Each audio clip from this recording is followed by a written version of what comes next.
गुरुवार व्रत करने से बृहस्पति देवता प्रसन्न होते हैं। यह व्रत अत्यंत फलदायी है। अग्नि पुराण के अनुसार अनुराधा नक्षत्र युक्त गुरुवार से आरंभ करके 7 गुरुवार व्रत करने से बृहस्पति ग्रह की हर पीड़ा से मुक्ति मिलती है। बृहस्पतिवार व्रत कथा प्राचीन समय की बात है। एक नगर में एक बड़ा व्यापारी रहता था। वह जहाजों में माल लदवाकर दूसरे देशों में भेजा करता था। वह जिस प्रकार अधिक धन कमाता था उसी प्रकार जी खोलकर दान भी करता था, परंतु उसकी पत्नी अत्यंत कंजूस थी। वह किसी को एक दमड़ी भी नहीं देने देती थी। एक बार सेठ जब दूसरे देश व्यापार करने गया तो पीछे से बृहस्पति देव ने साधु वेश में उसकी पत्नी से भिक्षा मांगी। व्यापारी की पत्नी बृहस्पति देव से बोली, हे साधु महाराज, मैं इस दान और पुण्य से तंग आ गई हूँ। आप कोई ऐसा उपाय बताएं जिससे मेरा सारा धन नष्ट हो जाए और मैं आराम से रह सकूं। मैं यह धन लुटता हुआ नहीं देख सकती। बृहस्पति देव ने कहा, हे देवी, तुम बड़ी विचित्र हो। संतान और धन से कोई दुखी होता है। अगर अधिक धन है तो इसे शुभ कार्यों में लगाओ, कुंवारी कन्याओं का विवाह कराओ, विद्यालय और बाग बगीचों का निर्माण कराओ। ऐसे पुण्य कार्य करने से तुम्हारा लोक परलोक सार्थक हो सकता है। परंतु साधु की इन बातों से व्यापारी की पत्नी को खुशी नहीं हुई। उसने कहा, मुझे ऐसे धन की आवश्यकता नहीं है जिसे मैं दान दूं। तब बृहस्पति देव बोले, यदि तुम्हारी ऐसी इच्छा है तो तुम एक उपाय करना। 7 बृहस्पतिवार घर को गोबर से लीपना, अपने केशों को पीली मिट्टी से धोना, केशों को धोते समय स्नान करना, व्यापारी से हजामत बनाने को कहना, भोजन में मांस मदिरा खाना, कपड़े अपने घर धोना। ऐसा करने से तुम्हारा सारा धन नष्ट हो जाएगा। इतना कहकर बृहस्पति देव अंतर्ध्यान हो गए। व्यापारी की पत्नी ने बृहस्पति देव के कहे अनुसार 7 बृहस्पतिवार वैसा ही करने का निश्चय किया। केवल 3 बृहस्पतिवार बीते थे कि उसी समस्त धन संपत्ति नष्ट हो गई और वह परलोक सिधार गई। जब व्यापारी वापस आया तो उसने देखा कि उसका सब कुछ नष्ट हो चुका है। उस व्यापारी ने अपनी पुत्री को सांत्वना दी और दूसरे नगर में जाकर बस गया। वहां वह जंगल से लकड़ी काटकर लाता और शहर में बेचता। इस तरह वह अपना जीवन व्यतीत करने लगा। एक दिन उसकी पुत्री ने दही खाने की इच्छा प्रकट की, लेकिन व्यापारी के पास दही खरीदने के पैसे नहीं थे। वह अपनी पुत्री को आश्वासन देकर जंगल में लकड़ी काटने चला गया। वहां एक वृक्ष के नीचे बैठ अपनी पूर्व दशा पर विचार कर रोने लगा। उस दिन बृहस्पतिवार था। तभी वहां बृहस्पति देव साधु के रूप में सेठ के पास आए और बोले, हे मनुष्य, तू इस जंगल में किस चिंता में बैठा है? तब व्यापारी बोला, हे महाराज, आप सब कुछ जानते हैं। इतना कहकर व्यापारी अपनी कहानी सुनाकर रो पड़ा।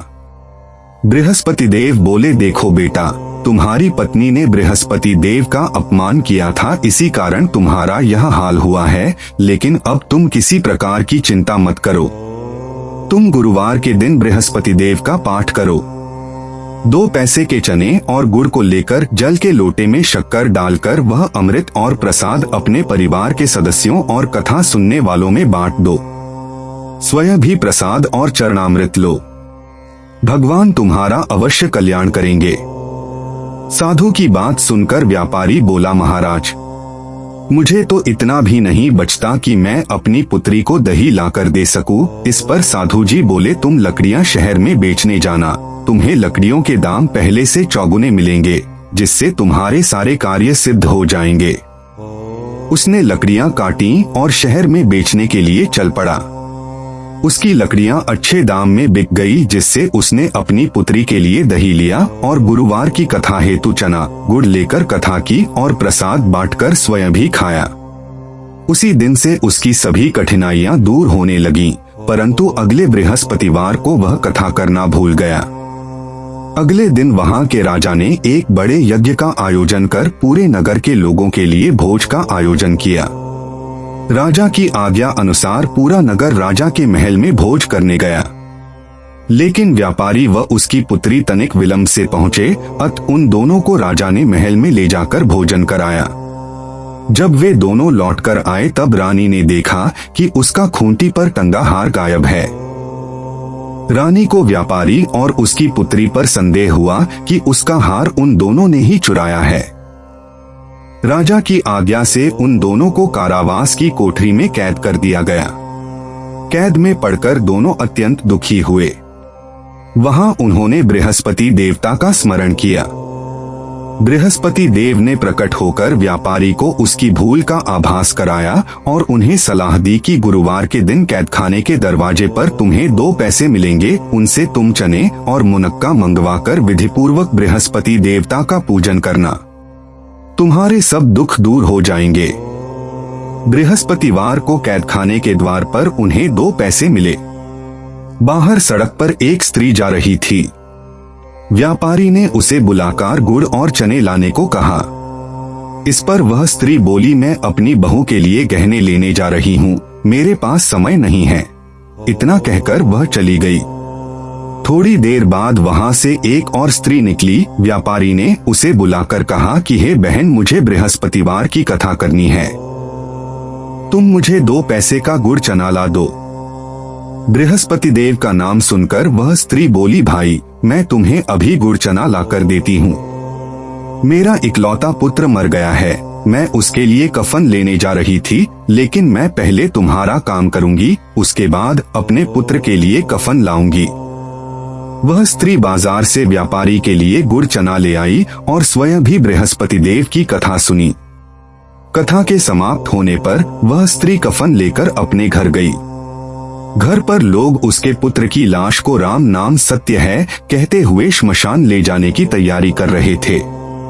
स्त्री बोली, मुझे अपने लड़के का मुख देख लेने दो। अपने पुत्र का मुख देखकर उस स्त्री ने उसके मुंह में प्रसाद और चरणामृत डाला। प्रसाद और चरणामृत के प्रभाव से वह पुनः जीवित हो गया।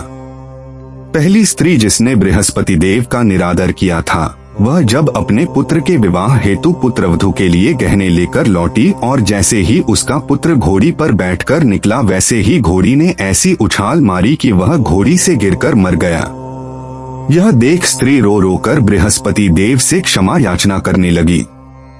उस स्त्री की याचना से बृहस्पति देव साधु वेश में वहां पहुंचकर कहने लगे, देवी तुम्हें अधिक विलाप करने की आवश्यकता नहीं है। यह बृहस्पति देव का अनादर करने के कारण हुआ है।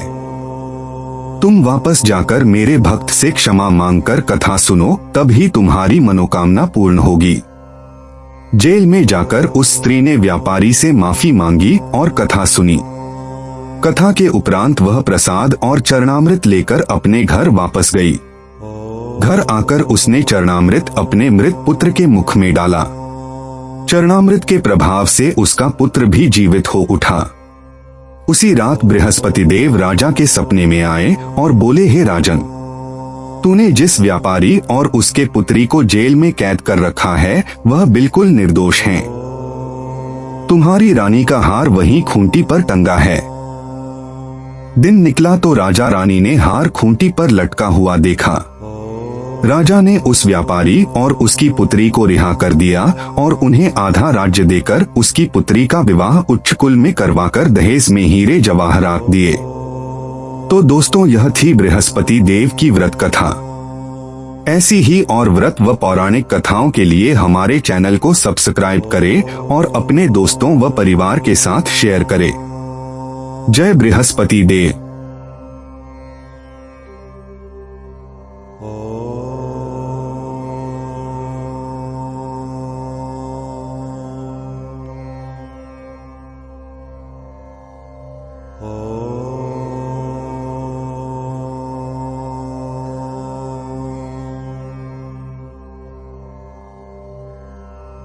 Oh.